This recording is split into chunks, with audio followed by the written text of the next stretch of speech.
रोहन अपने दोस्त के घर पढ़ाई करने के लिए गया था। उसके घर का माहौल एकदम अजीब सा था, सब कुछ शांत और गंभीर। देर रात तक पढ़ाई खत्म करने के कारण वह हॉस्टल वापस नहीं जा सकता था। कुछ कर उसने अपने दोस्त के घर ही रुकने का फैसला किया। उसकी दोस्त की मां ने उसे एक कमरा जो ऊपर था रुकने के लिए दिया। कमरे में पहुंचते ही उसे अजीब सा डर लगने लगा। वह डर क्यों था ये उसे समझ में नहीं आया। देर रात तक वह सो नहीं पाया। जैसे ही उसकी आंख लगी उसे अपने करीब कोई साया महसूस हुआ। उसने आंखें खोलकर देखा तो उसके दोस्त की मां वैम्पायर के रूप में उसके पास खड़ी है। गर्दन पर अपने दांत लगाकर उसका खून पीने लग गई। इस पूरे घटनाक्रम के कारण रोहन बहुत डर गया और उसकी जोरों से चीख निकल गई। क्या हुआ रोहन, क्यों चिल्ला रहे हो? देवेश के उठाने पर रोहन की आंख खुली तो वो अपने हॉस्टल में था।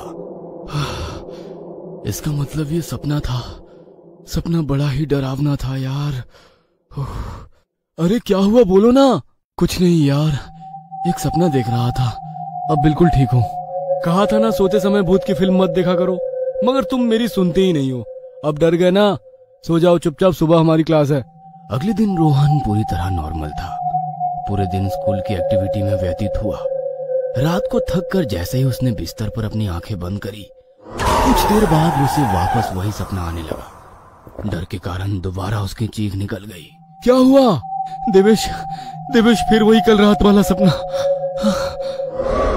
कहते हुए रोहन डर के कारण पसीना पसीना हो रहा था। अरे परेशान मत हो, ये एक सपना ही तो है, सो जाओ, कुछ नहीं होगा। मगर उस रात के बाद रोहन कभी भी चैन की नींद नहीं सो पाया। हर रात उसे वही सपना आता। उसे समझ नहीं आ रहा था कि आखिर उस सपने का उसकी जिंदगी से क्या कनेक्शन है।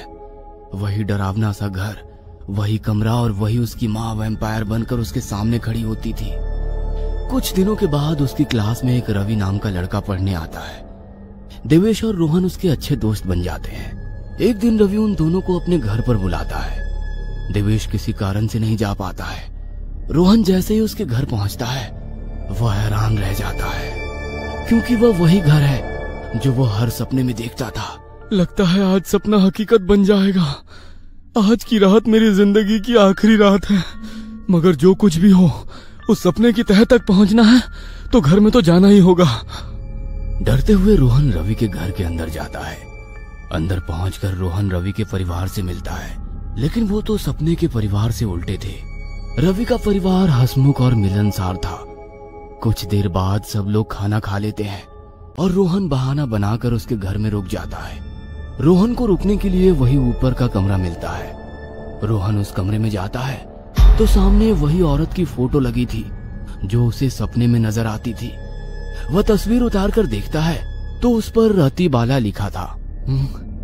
रवि, ये कौन है? ये इस घर की पुरानी मालकिन है। दादाजी ने इनसे ही घर खरीदा था। क्या तुम ये तस्वीर रात के लिए यहाँ से हटा सकते हो? हाँ, क्यों नहीं। रवि तस्वीर हटा देता है और उसे स्टोर रूम में ले जाकर रख देता है। रोहन कुछ देर तक रवि से बातें करता रहा, फिर दोनों उसी कमरे में सो गए। आधी रात को तेज बिजली कड़कने लगी और दूर कहीं उल्लू के रोने की आवाज आ रही थी।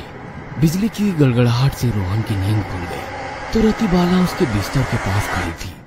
डर के कारण रोहन की चीख निकल गई। क्या हुआ? तुम क्यों चीख रहे हो? यहाँ पर अभी कोई था।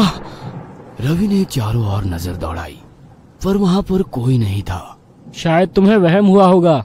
रोहन सारी ओर देखने लगा तो उसे भी रति वाला कहीं नजर नहीं आई, लेकिन तभी उसकी दोबारा चीख निकल गई। उसने रवि को दीवार की ओर इशारे से कुछ दिखाने की कोशिश की।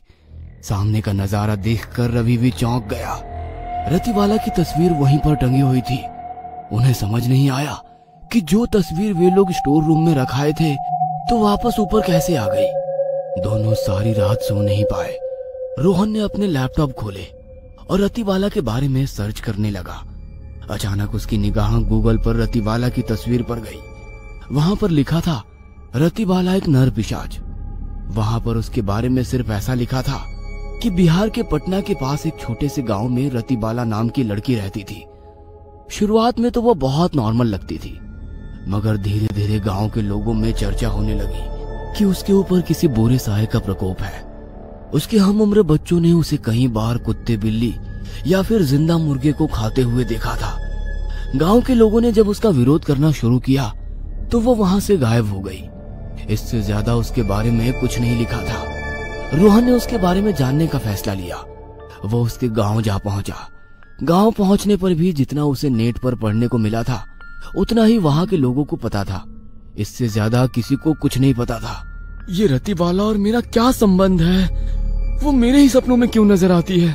रोहन अपनी कार से वापस अपने शहर लौट रहा था। अचानक उसकी कार रास्ते में एक घर के सामने रुक गई। घर बहुत ही पुराना सा था। अब ये और क्या मुसीबत है? कार चलते चलते अचानक क्यों रुक गई? रोहन ने घर की ओर देखा तो ना जाने कि सम्मोहन में उस घर की ओर खींचा चला गया। दरवाजे को जैसे धक्का दिया तो दरवाजा अपने आप खुल गया। रोहन अंदर दाखिल हुआ तो पूरे घर की सजावट बहुत ही अजीब सी थी। कटे हुए सर, मरे हुए जानवरों की तस्वीरें, शमशान की तस्वीरें। सजावट देखकर रोहन को यकीन हो गया कि ये कोई सामान्य घर नहीं है। वो बाहर जाने वाला था कि उसके पैर अपने आप सीढ़ियों की ओर बढ़ने लगे। नीचे से ही चले जाओगे? ऊपर आकर हमसे मिलोगे नहीं? कौन है? मुझे कौन बुला रहा है? एक बार ऊपर तो आकर मिलो। तुम्हारे सारे सवालों के जवाब तुम्हारे पास होंगे। रोहन सम्मोहित होता हुआ उस आवाज की ओर बढ़ने लगा। सामने कमरे में एक महिला बैठी थी जिसके लंबे बालों से उसका पूरा चेहरा ढका हुआ था। कौन हो तुम? उस महिला ने जैसे ही अपना चेहरा ऊपर किया, रोहन डर के कारण 2 कदम पीछे हट गया। तुम तो रतिबाला।